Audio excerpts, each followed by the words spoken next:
Haleluya, puji Tuhan. Selamat pagi Bapak Ibu Saudara-saudari yang diberkati dan dikasihi oleh Tuhan.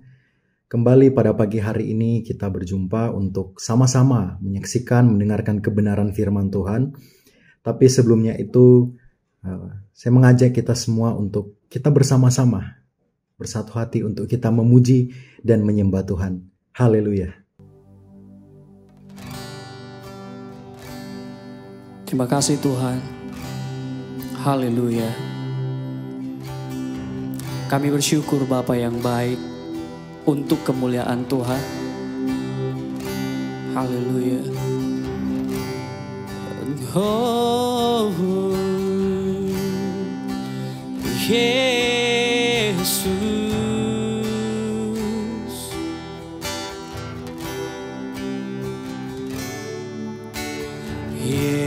Yesus, kemuliaan-Mu pulihkan hatiku. Yesus, kemuliaan-Mu berkati hidupku.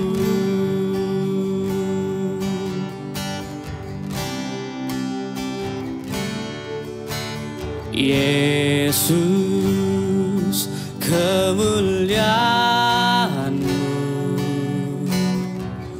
pulihkan hatiku. Yesus, kemuliaan-Mu berkati hidupku.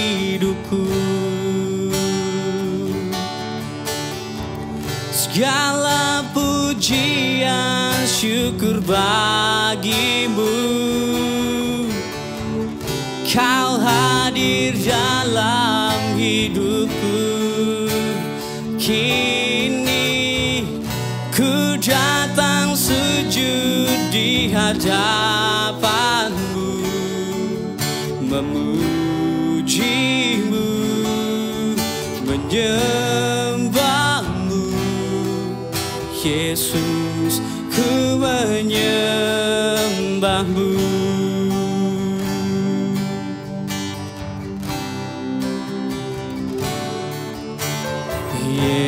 Yesus, kemuliaan-Mu pulihkan hatiku.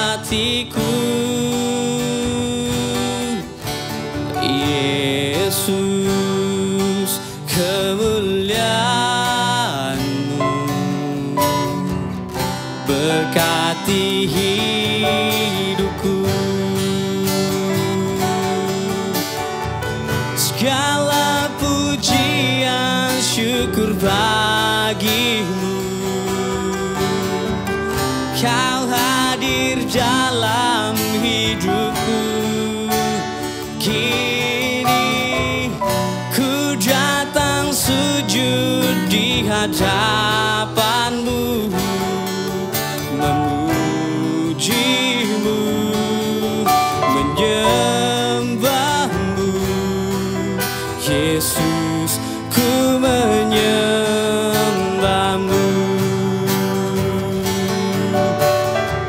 Segala pujian syukur bagimu,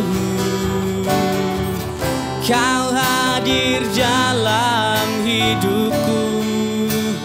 Kini ku datang sujud di hadapan-Mu, memuji-Mu, menyembah-Mu. Yesus, ku menyembah-Mu. Yesus, ku menyembah-Mu.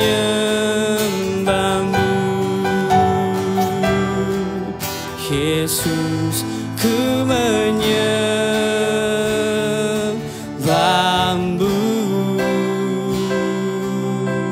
Selamat pagi, Tuhan Yesus memberkati. Puji Tuhan, kita tundukkan kepala dan kita bersatu hati dalam doa. Kami bersyukur kepada Tuhan untuk kesempatan pagi hari yang indah ini. Kami bersyukur Tuhan bahwasanya kasih setia Tuhan selama-lamanya dalam kehidupan kami. Engkau sungguh baik Tuhan. Pada pagi hari yang indah ini kami boleh menikmati hari yang baru.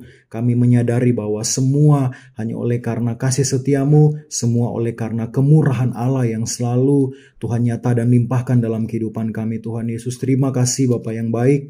Dan pada pagi hari ini Tuhan, sebelum kami melangkah jauh ke depan, sebelum kami melakukan setiap aktivitas-aktivitas kami ke depan, terlebih dahulu Tuhan kami rindu untuk hidup kami diisi oleh kebenaran firman-Mu. Untuk hidup kami Tuhan, hati kami diisi oleh kebenaran firman-Mu, hati kami diperbaharui oleh firman-Mu Tuhan. Biarlah Engkau berikan kami pengertian supaya dalam setiap langkah-langkah kami Tuhan Yesus ke depan ada firman-Nya, ada firman-Mu yang menuntun kehidupan kami Tuhan. Terima kasih Bapa yang baik, terima kasih Tuhan. Dan kami siapkan hati kami untuk ditaburkan oleh benih firman-Mu hanya di dalam nama Tuhan Yesus Kristus. Haleluya, puji Tuhan. Amin. Bapak Ibu yang diberkati oleh Tuhan, sama-sama kita buka kebenaran firman Tuhan yang terambil dalam Matius pasal yang ke-24 ayat yang ke-12. Di situ dikatakan, "Dan karena makin bertambahnya kedurhakaan, maka kasih kebanyakan orang akan menjadi dingin." Tema kita pada pagi hari ini yaitu sebelum kasih menjadi dingin. Bapak Ibu yang diberkati oleh Tuhan, di dalam pasal ini merupakan nubuatan yang Yesus sampaikan kepada murid-muridnya pada waktu itu, di mana ada begitu banyak hal-hal yang pahit, ada begitu banyak kesukaran yang akan terjadi ketika menjelang akhir-akhir zaman. Di situ di situ banyak dijelaskan Bapak Ibu, di mana ada hal-hal yang sukar yang akan terjadi pada masa akhir zaman yang akan mendatang. Ada begitu banyak hal-hal yang gelap yang akan terjadi. Nah, yang perlu digarisbawahi di sini adalah kasih yang menjadi dingin. Nah, Bapak Ibu, kasih yang menjadi dingin. Nah, ketika saya membaca kebenaran firman Tuhan ini, saya kemudian membandingkan firman Tuhan ini dengan ayat perjanjian lama yang terambil dalam Imamat pasal yang ke-6 ayat yang ke-12, Bapak Ibu. Di situ dikatakan, api yang di atas mezbah itu harus dijaga supaya terus menyala. Jangan dibiarkan padam. Tiap-tiap pagi imam harus menaruh kayu di atas mezbah, mengatur korban bakaran di atasnya dan membakar segala lemak korban keselamatan di sana. Nah, ini kisah yang berbeda, tetapi makna dan tujuannya itu sama. Kenapa Bapak Ibu? Kita lihat di sini ya, di dalam perjanjian lama, salah satu tugas yang paling penting seorang imam itu adalah dia harus tetap membiarkan api yang ada di dalam mezbah Tuhan itu hidup. Jadi api yang ada di dalam mezbah Tuhan itu harus tetap terus terjaga. Api itu tidak boleh padam Bapak Ibu Saudara. Kenapa? Karena ketika didapati oleh Tuhan api itu padam, maka ada penghukuman yang besar yang akan terjadi saat itu. Tuhan akan menghukum orang-orang atau imam-imam pada waktu itu. Hukumannya bukan hukuman yang ringan Bapak Ibu. Mereka semua akan dibinasakan pada waktu itu. Murka Tuhan akan turun bagi imam-imam dan bagi orang-orang pada waktu yang membiarkan api itu padam Bapak Ibu. Nah, apa kaitannya dengan ini? Dengan Matius pasal yang ke-24 ayat yang ke-12. Kaitannya Bapak Ibu, ketika kita sebagai orang percaya, kasih itu menjadi dingin, kasih itu redup dalam kehidupan kita, maka yang berbahayanya itu adalah iblis akan mudah dapat menarik kehidupan kita. Iblis akan mudah menjatuhkan kehidupan kita. Iblis akan mudah mengendalikan kita, bahkan iblis akan kendalikan penuh hidup kita, sehingga kehidupan kita itu jatuh dan kehidupan kita itu pasti sudah dipastikan itu dapat binasa Bapak Ibu, saudara-saudari. Nah, oleh sebab itu kita perlu Bapak Ibu untuk menjaga hati kita perlu untuk menjaga kasih itu supaya terus tetap hangat dalam kehidupan kita. Karena Bapak Ibu, iblis tahu juga kehidupan kita. Tuhan memang benar, Tuhan yang tahu setiap kehidupan kita. Tetapi jangan pernah lupa, iblis juga pun lagi sementara mengincar anak-anak Tuhan. Iblis tahu anak-anak Tuhan itu seperti apa. Iblis tahu bahwa kasih ini sangat diperlukan. Kasih ini sangat penting bagi setiap kehidupan orang-orang percaya. Oleh sebab itu, berbagai cara, banyak cara yang dia lakukan untuk dapat menarik kasih itu. Untuk dapat memadamkan kasih itu supaya kasih itu hilang, Bapak Ibu Saudara. Banyak hal dan banyak iblis berusaha sekeras-keras mungkin untuk dapat menjatuhkan kehidupan kita. Di sasaran yang dia cari itu adalah kasih. Karena dia mengetahui kasih itu begitu penting bagi orang percaya, Bapak Ibu. Nah, oleh sebab itu kita harus memastikan apakah kasih dalam hidup kita itu bertumbuh dan menjadi lembut, bercahaya, atau malah sebaliknya. Kasih itu dalam kehidupan kita itu lebih keras, kasih itu dalam kehidupan itu semakin berkurang. Tidak ada perubahan, tidak ada pertumbuhan, Bapak Ibu. Karena penting sekali kasih dalam kehidupan kita. Mengapa? Karena kekristenan itu bisa dikatakan nyata itu ketika kasih itu hidup dalam kehidupan kita. Kasih itu hidup dalam kehidupan orang-orang percaya. Nah, oleh sebab itu Bapak Ibu, saudara-saudari yang diberkati oleh Tuhan, kita perlu yang namanya Roh Kudus, kita perlu yang namanya Yesus itu ada di dalam hidup kita. Yesus itu tinggal dalam hati kita supaya hati kita ini dipelihara terus oleh Tuhan. Hati kita terpelihara oleh Tuhan sehingga kasih itu akan tetap terjaga bagi setiap kehidupan kita. Kasih itu akan tetap menjadi hangat bagi setiap kehidupan kita. Dan kita pun tidak akan jatuh di situ, Bapak Ibu. Kita tidak akan jatuh karena ada Yesus, ada Sang Terang itu yang ada dalam kehidupan kita sebagai anak-anak Tuhan, sebagai orang-orang yang percaya. Oleh sebab itu Bapak Ibu, ya benar kasih yang ada di dalam dunia ini semakin hari semakin dingin. Tetapi kitalah sebagai anak-anak Tuhan yang menghangatkan kembali kasih itu, Bapak Ibu.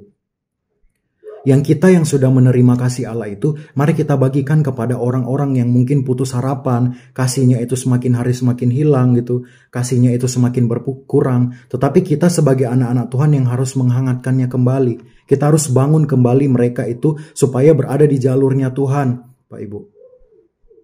Amin firman Tuhan pada pagi hari ini. Demikianlah firman Tuhan yang saya bawakan pada pagi hari ini. Dan Tuhan Yesus memberkati kita semuanya. Kita sama-sama tundukkan kepala dan kita bersatu hati dalam doa. Kita berdoa. Haleluya, haleluya. Kami bersyukur Tuhan Yesus pada pagi hari ini. Kembali kami diingatkan oleh kasih. Kami diingatkan Tuhan.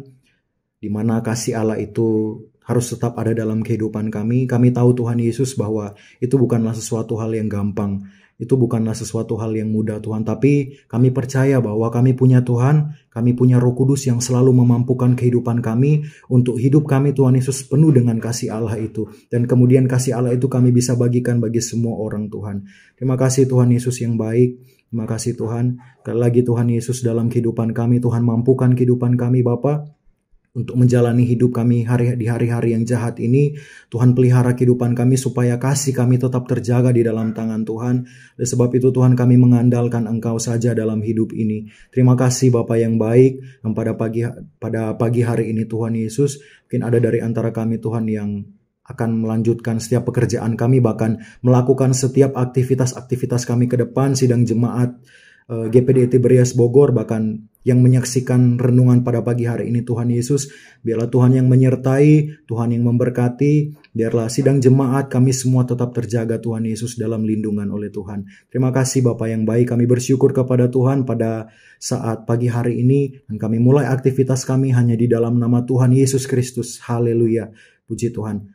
Amin. Tuhan Yesus memberkati kita semua.